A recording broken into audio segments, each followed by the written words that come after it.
Salam sejahtera Bapak Ibu Saudara yang dikasihi oleh Tuhan. Kita berjumpa dalam acara Night Call. Apa kabar Bapak Ibu hari ini?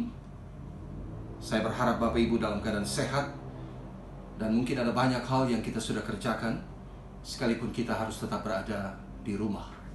Malam ini kita akan membaca firman Tuhan dan akan merefleksikannya. Namun sebelumnya, mari kita berdoa. Bapa, kami bersyukur untuk penyertaan-Mu bagi kami sepanjang hari ini. Dan malam ini Tuhan, biarlah kami merefleksikan apa yang sudah kami jalani bersama dengan Tuhan dari pagi sampai malam hari ini. Kami akan membaca firman-Mu dan merenungkannya. Kami mohon kiranya Tuhan mengurapi kami dengan Roh-Mu yang kudus, dan buatlah kami mengerti akan firman-Mu. Berfirmanlah ya Tuhan, karena kami siap untuk mendengar. Demi nama Yesus Kristus kami berdoa. Amin. Saudara, saya membaca kitab Keluaran pasal 5, ayat 20 hingga ayatnya yang ke-24. Keluaran 5, ayat 20 hingga 24, demikian bunyinya. Waktu mereka meninggalkan Firaun, berjumpalah mereka dengan Musa dan Harun yang sedang menantikan mereka. Lalu mereka berkata kepada keduanya, "Kiranya Tuhan memperhatikan perbuatanmu dan menghukumkan kamu, karena kamu telah membusukkan nama kami kepada Firaun dan hamba-hambanya, dan dengan demikian kamu telah memberikan pisau kepada mereka untuk membunuh kami." Lalu Musa kembali menghadap Tuhan, katanya, "Tuhan, mengapakah kau perlakukan umat ini begitu bengis? Mengapa pula aku yang kau utus? Sebab sejak aku pergi menghadap Firaun untuk berbicara atas namamu, dengan jahat diperlakukannya umat ini, dan engkau tidak melepaskan umatmu sama sekali." Tetapi Tuhan berfirman kepada Musa, "Sekarang engkau akan melihat apa yang akan kulakukan kepada Firaun. Sebab dipaksa oleh tangan yang kuat, ia akan membiarkan mereka pergi. Ya, dipaksa oleh tangan yang kuat, ia akan mengusir mereka dari negerinya." Demikianlah firman Tuhan. Saudara, dalam hidup ini ada banyak hal yang tidak bisa kita prediksi dengan akal pikiran kita.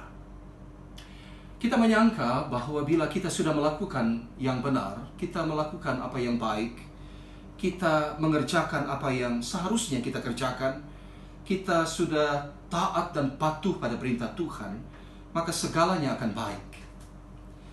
Namun kenyataan seringkali membuktikan tidak seperti itu, saudara-saudara. Yang terjadi justru adalah hal yang lebih buruk dari apa yang dapat kita bayangkan. Dan ada banyak orang yang tidak siap untuk itu.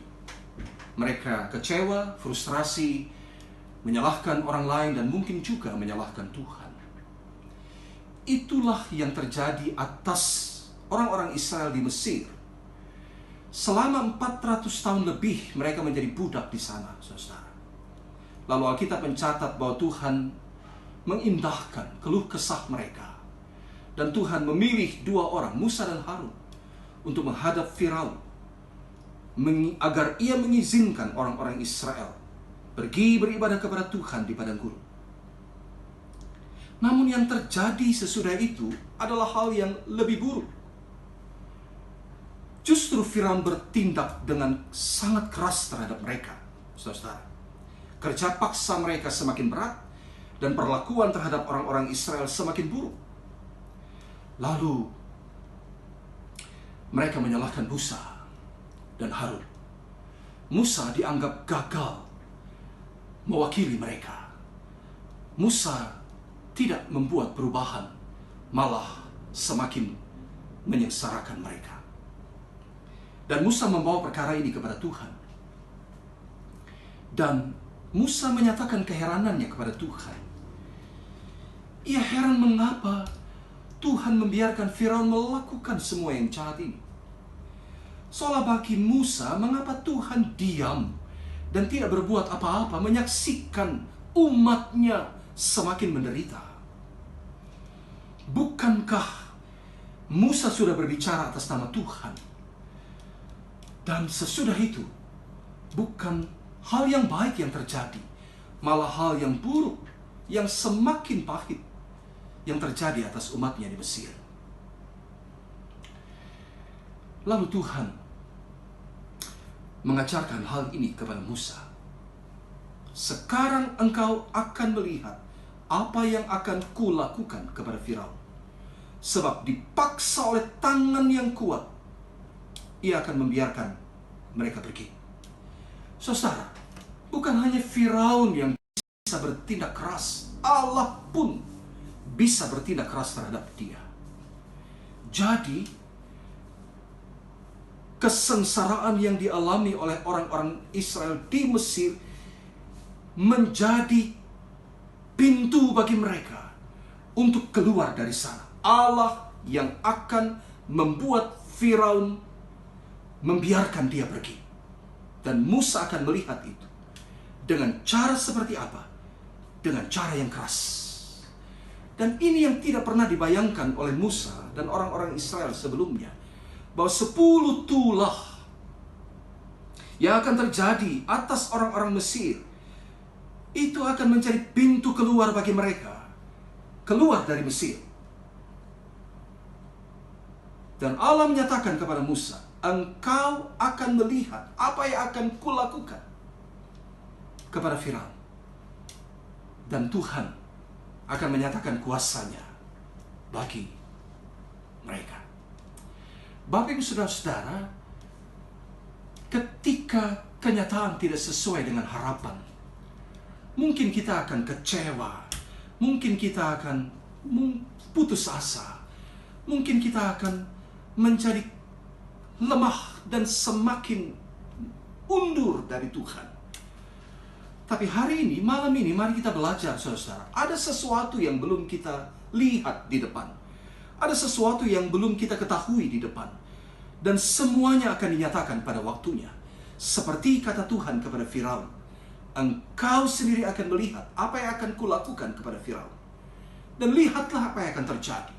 Mari kita lihat apa yang akan Tuhan nyatakan di depan. Apa yang sekarang ini kita alami, kesulitan, kesusahan yang kita alami, itu bukan akhir dari segala-galanya. Bapak Ibu Saudara-saudara, Tuhan akan melakukan sesuatu bagi kita di depan. Nantikanlah itu. Dan karena itu jangan pernah berputus asa untuk terus datang kepada Tuhan, untuk terus mohon pengasihannya. Jangan pernah berhenti berharap. Mari kita kerjakan apa yang memang harus kita kerjakan. Itu bagian kita, maka Tuhan akan mengerjakan bagiannya. Jadi, hari ini, malam ini saudara, Allah katakan kepada kita, lihatlah apa yang akan kulakukan bagi hidupmu, bagi hidup saudara dan saya. Mari menjalani hari demi hari ini, sambil menyaksikan perbuatan-perbuatan tangan Tuhan yang besar, yang akan dinyatakannya bagi kita. Hari ini kita belum lihat, tapi pasti kita akan melihatnya. Bagaimana Tuhan dengan tangan yang penuh kuasa menolong kita dan melepaskan kita dari pergumulan ini, dari kesulitan ini, dari kesusahan yang besar ini. Kapankah waktunya tiba? Kita akan melihatnya bersama-sama. Tuhan memberkati firman-Nya bagi kita sekalian. Amin. Saudara, mari kita berdoa. Bapa Sorgawi Allah Maha Kasih, kami bersyukur kembali merenungkan firman-Mu. Kami sadar, ya Tuhan, ada banyak hal yang belum kami lihat di depan. Ada banyak perkara yang belum kami ketahui. Semuanya masih tersembunyi bagi kami. Ya Tuhan, Engkau akan melakukan sesuatu bagi kami. Bila saat ini hidup kami dilanda oleh berbagai-bagai pergumulan, kesusahan, kesulitan, ini bukan akhir dari segala-galanya. Ya Tuhan, Engkau Allah yang dapat mengubah kesulitan menjadi berkat bagi kami. Engkau Allah yang bisa memulihkan hidup kami. Dan kami percaya Engkau akan melakukannya bagi kami sesuai dengan waktu-Mu sendiri. Ajar kami bersabar. Ajar kami terus, ya Tuhan, untuk dengan tekun berharap pada Tuhan. Ajar kami juga melakukan apa yang harus kami lakukan, yang wajib kami lakukan. Untuk situasi kami Tuhan, negeri kami saat ini, Engkau mengajar kami agar kami bersabar di rumah kami bersama dengan keluarga kami masing-masing. Bila kami harus tetap bekerja, kami bekerja dari rumah. Bila anak-anak kami harus terus bersekolah, mereka belajar dari rumah. Ya Tuhan, tolong kami Bapa, supaya kami terus mendapatkan pencerahan dari Tuhan. Kami mengerti apa yang harus kami kerjakan. Setiap hari kami menikmati, kami menjalaninya hanya dengan kekuatan dan hiburan dari Tuhan. Kami mendoakan semua upaya penanggulangan pandemi ini Tuhan. Kami berdoa untuk pemerintah bangsa dan negara kami. Tuhan memberkati para pemimpin kami. Tuhan memberkati upaya mereka, kesungguhan mereka, jerih lelah mereka untuk memulihkan negeri kami. Kami berdoa untuk semua para medis. Tuhan memberkati mereka, orang-orang yang mempertaruhkan segalanya untuk menyembuhkan orang-orang sakit. Tuhan, jagalah mereka. Tuhan, berkatilah pekerjaan mereka. Bapa di sorga, kami berdoa untuk gereja-gereja, secara khusus GPIB, yang sekarang ini harus menahan diri sedemikian rupa. Sekalipun kami belum bisa beribadah di gedung gereja, bersekutu bersama dengan jemaat kami masing-masing. Ya Tuhan, biarlah kami bersama dengan keluarga kami terus mengadakannya. Ibadah-ibadah setiap hari, ibadah keluarga, ibadah hari Minggu, tiap hari kami bersekutu bersama dengan keluarga kami di rumah kami masing-masing. Dan kami melihat bagaimana Tuhan hadir di tengah-tengah kami dan memberkati keluarga kami. Kami berdoa untuk saudara-saudara kami yang mungkin sekarang terdampak pekerjaannya, ekonominya mengalami kesulitan. Ya Tuhan, Engkau berikan kecukupan, memenuhi kebutuhan hidup mereka sehari-hari. Berkat-berkat Tuhan, rezeki Tuhan, dari Tuhan, Engkau karuniakan bagi saudara-saudara kami ini. Terima kasih Bapa di sorga. Inilah doa kami kepadamu. Bila malam ini kami akan beristirahat, Tuhan pulihkan kesehatan kami. Tuhan tolong kami, supaya sungguh-sungguh kami beristirahat dengan tenang dalam damai sejahtera. Dan besok hari kami bangun dengan kekuatan baru, dengan harapan baru.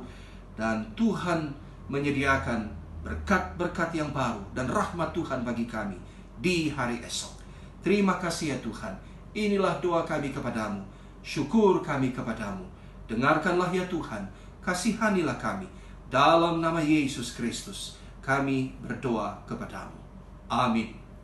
Saudara, demikianlah firman Tuhan dan refleksi kita pada malam hari ini, kiranya menjadi berkat bagi kita sekalian. Selamat malam, selamat beristirahat. Tuhan memberkati.